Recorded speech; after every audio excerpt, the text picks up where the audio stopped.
Muito estranho uma república, um país, onde para a gente falar de política nos últimos anos, fica praticamente indissociável de se falar de versões jurídicas, de análise de Constituição.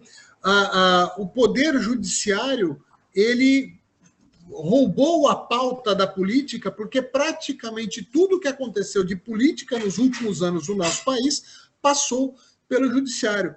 Isso é uma aberração de um sistema democrático, doutor?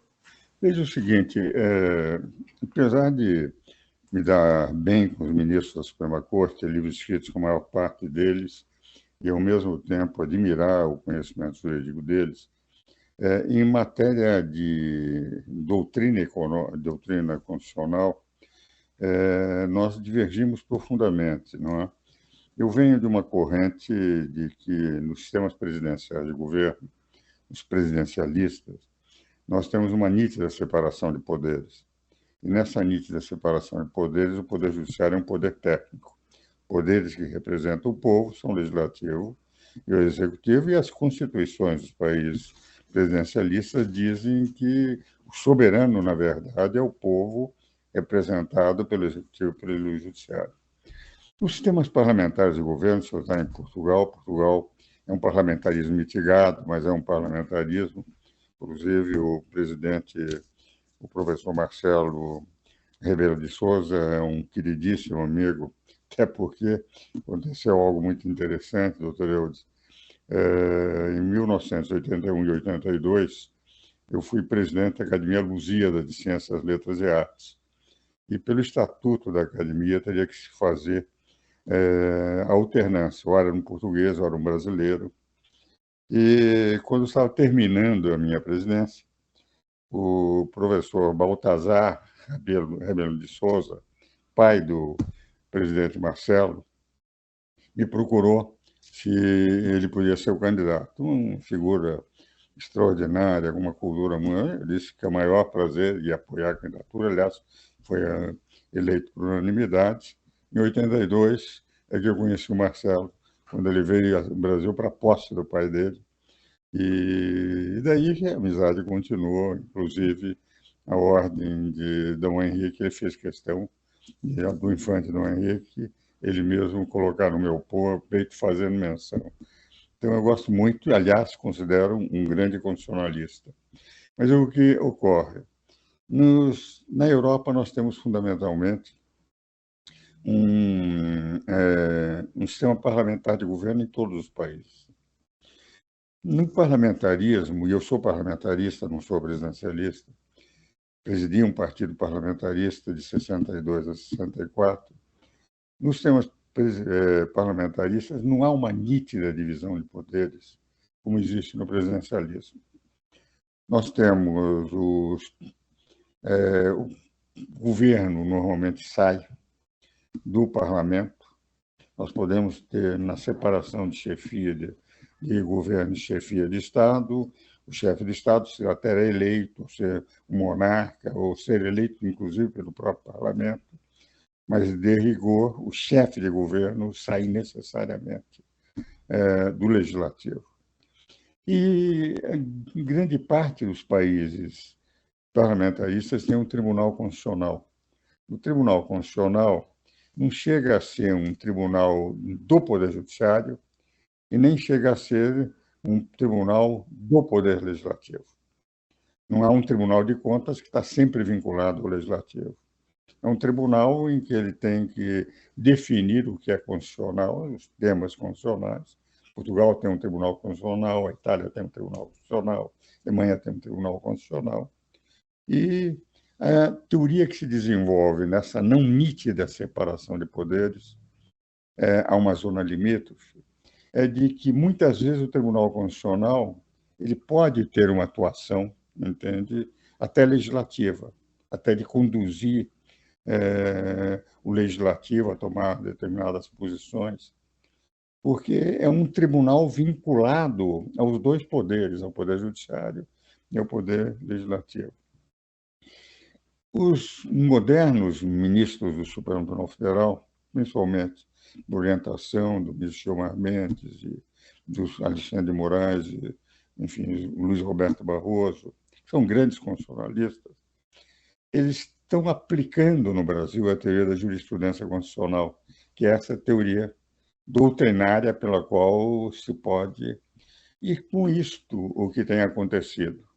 Apesar da Constituição declarar que cabe ao Legislativo zelar pela sua competência normativa perante o Poder Judiciário, artigo 49, inciso 11, eles muitas vezes têm invadido a competência do Legislativo e têm legislado. Inclusive, a ministra Rosa Weber, agora mesmo, ela quer pôr em votação algo que foi decidido numa turma, na relatoria do ministro Luiz Roberto Barroso, dizendo que os abortos poderiam ser realizados com 3 meses de gestação, quando a Constituição, com o Código Penal, é muito claro, no artigo 128, que só há 2 casos de descriminalização do aborto, que é o aborto terapêutico e no aborto por estupro. O que vale dizer, criar uma nova hipótese, apesar de haver inúmeros projetos no Legislativo para tentar regular aborto, que não passam. A maioria da população brasileira é contra o aborto. O que representa? Vai se discutir para legislar sobre a alegação de que cabe ao Supremo Tribunal Federal pegar um princípio geral e interpretar como bem entender esse princípio geral, de acordo com a inteligência dos ministros da Suprema Corte, independente daquele princípio geral já ter sido interpretado pelo Legislativo de uma forma que foi sempre considerada constitucional. Ora, a generalidade de um princípio geral pode levar a teses opostas. Por exemplo, o próprio aborto. O princípio geral do aborto, de que, de rigor, a dignidade da pessoa humana, as mulheres defendem que elas têm o direito, e aqueles que defendem, como eu, que a vida começa na concepção e o nascituro tem o mesmo direito, são teses opostas à luz do mesmo princípio interpretado de quem interpreta. O que vale dizer, nos sistemas presidenciais de governo, nós deveríamos ter uma decisão dos princípios gerais através dos representantes do povo colocados no Legislativo. Um princípio geral que é interpretado adequadamente pelo Legislativo é o que o povo quer. Mesmo que seja adequadamente interpretado pelo Judiciário, o Judiciário não representa o povo, é um poder técnico. Então, ele não pode mudar aquela interpretação que é considerado razoável de um princípio geral por quem foi eleito pelo povo, que é uma democracia, é o povo que manda, sendo substituído por uma interpretação de quem, embora entenda de direito, está sem, digamos, esse mandato popular para fazer.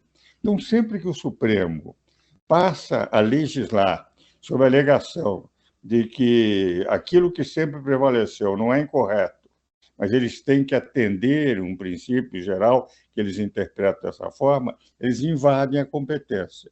E, ao invadir a competência, eles adotam essa teoria da jurisprudência constitucional, que é próprio dos sistemas parlamentares, mas não é próprio do presidencialismo, e fere o artigo 49, inciso 11 da Constituição, que diz que cabe ao legislativo zelar pela sua competência normativa perante os outros poderes. E esse é o drama que nós estamos vivendo hoje, os ministros tendo adotado, depois de 2003, gradativamente, não foi de um dia para o outro, sim, mas, digamos, desde os últimos meses do governo Bolsonaro, em pleno período eleitoral, eles adotaram plenamente essa interpretação, entende? Inclusive uma interpretação que terminou favorecendo, evidentemente, um dos candidatos, à luz daquilo que eles entendiam que era a defesa da democracia, que era uma defesa que teria que ser feita por eles e não pelos poderes representativos do povo,